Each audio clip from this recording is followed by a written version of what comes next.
So I just got done watching Fallen Comrades, and I had forgotten how literal that name was.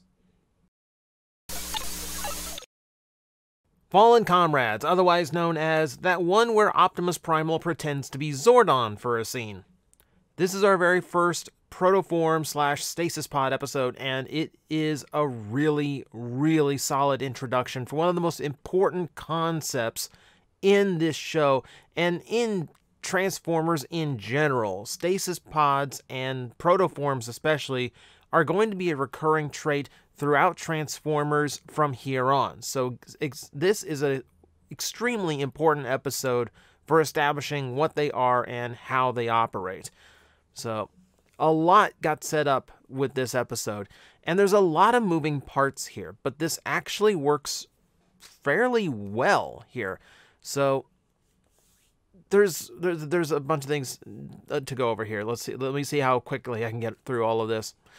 I like the setup that leaves Optimus Primal in the base along with Dinobot, with the others going on the ground. It does give them a chance for Rat Trap to show that he still doesn't quite trust Dinobot. It gives Megatron a chance to talk to Dinobot, and it also allows Dinobot to show some development, and he shows it in great deal in this episode. For starters, he's actually advising caution because he is predicting Megatron to do something that is not obvious. Primal expects him to go straight for the pod.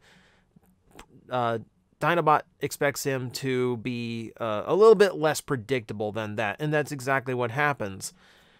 There's a respect for Primal shown throughout this episode from Dinobot. For starters, wanting to make sure that the coast was clear, not grasping for leadership when he thought Primal was dying from the sneak attack, getting his advice when things looked the most grim, and most importantly, the refusal to betray him when Megatron came knocking at the Maximal's door.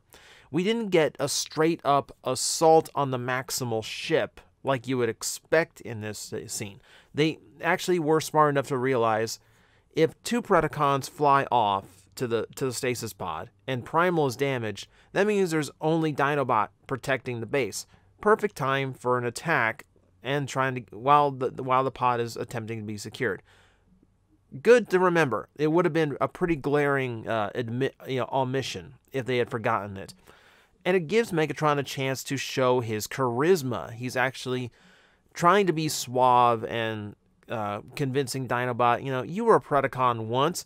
Join us again. Hand over the base. We will all win here.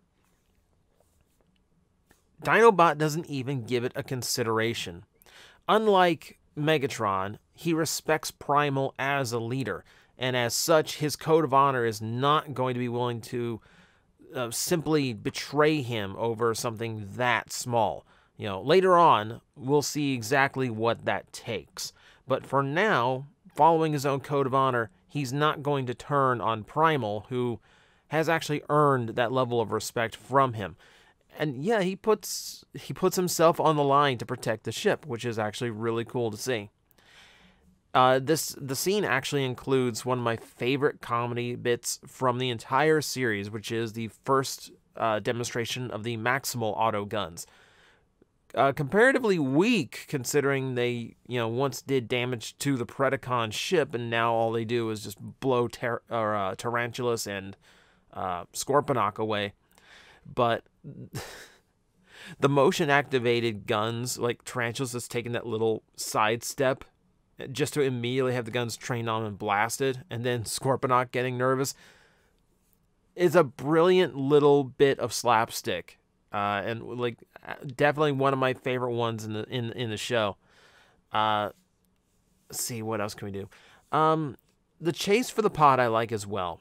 They're actually being super competent with it, as much as they can. I mean, for starters, we see Pterosaur and Waspinator together a lot for this episode, and I actually kind of like how buddy-buddy they seem. One is not going anywhere without the other.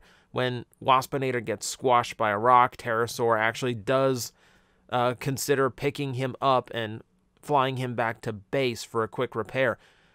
That's a pretty far reach, considering later on Later on, we will see things like Waspinator squashed into a cube and having to crawl one insect leg at a time back to the CR tank with no help in sight. So that was actually fun to see. And they actually do a really good job holding their own against Cheetor, Rat Trap, and Rhinox, who can't land a shot on them while they're in the air. I question why they rammed the bridge, the ice bridge, during the chase rather than just shoot it. But it does make for a lot of really good drama. Everything in this episode seems like it is set up for the Predacons to have severe advantages here. Dinobots, is 3-to-1 odds against Dinobot at the base. It's the flyers managing to outmaneuver the ground party, and take out their means of reaching the pod faster. All of it's set up to make it look like the Maximals have no chance here. To be fair, the outcome is a little Deus Ex, because we haven't really established, because we haven't established anything like laser pulses or like communicating with the pods. We haven't established communicating with the pods either. So we haven't established the stasis pods themselves. So we can basically get away with whatever for this one episode. So it's a little bit of a trickery to actually get in touch with the pod and get it activated. And it does kind of lead me to wonder why this wasn't tried more often. But I believe this is the only pod that falls at night. Well, no. The ones in the fusors technically fell at night too. Well, but I don't know. This seems like into my memory, this is the only time where this setup was actually possible. So like this isn't like a trick they could repeat. It's a good trick though, and it actually leads to a really clever reveal for Tigatron, because they set up so many establishing shots of the tiger in the Arctic, and not the Arctic, but the cold region. Let's call it the cold region. They do so much to set up the fact that there are tigers here that when Megatron arrives and starts holding the two tigers hostage, you don't really think about it at first, especially if this is your very first viewing and you don't know how stasis pods operate, how the scanning system works, especially when the show is brand new. All that would have been surprising, and it's a good establishing thing.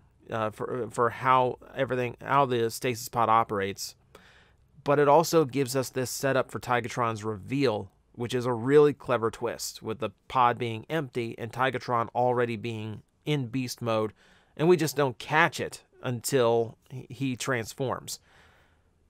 He's a little overpowered because he's debuting, and he uses a wrist-mounted weapon that he doesn't have for the rest of the series, but it's a really good introduction. Also, this is the part where you start playing what weapon Cheetor is using, because now he has switched to his butt gun, the big wide one, and we see Tigatron using the gut gun instead. They never use the gut guns at the same time. If Tigatron is using his gut gun, Cheetor has the butt gun. There's no... it's an interesting choice to further, I guess, trying to separate the two. Whew! Like I said, a lot of moving parts in this episode, but I think it's all balanced really, really well. You've got Megatron being charismatic and cruel. You've got Dinobot showing his loyalty and and showing his respect for Primal. You even have the first antagonistic bit between Dinobot and Rat Trap since he officially joined the Maximals. Lots going on here, lots of really good stuff. This one I'm giving the first masterful grade to. It's a very well balanced episode with a lot of really important establishing elements, and the Maximals come across really desperate and really clever to win the day here. All that really important to show, and done, I think, exceptionally well. And it's going to set us up for a few episodes to come as we get to see Tigatron more often and as more stasis pods fall. So that's what I got for this one. Let me know what you thought in the comments, and join me tomorrow for the next episode in the lineup. We're just going to keep on doing it day by day, one by one, and I hope you'll be there for it. Guys, I am facing the most powerful enemy any YouTuber can face, the algorithm, and I need your help to defeat him. Hit the like button, hit the subscribe button, hit the notification bell, and leave a comment. Every time you do, we attack that algorithm and we drive it back until it can no longer defeat this channel. Thank you very much.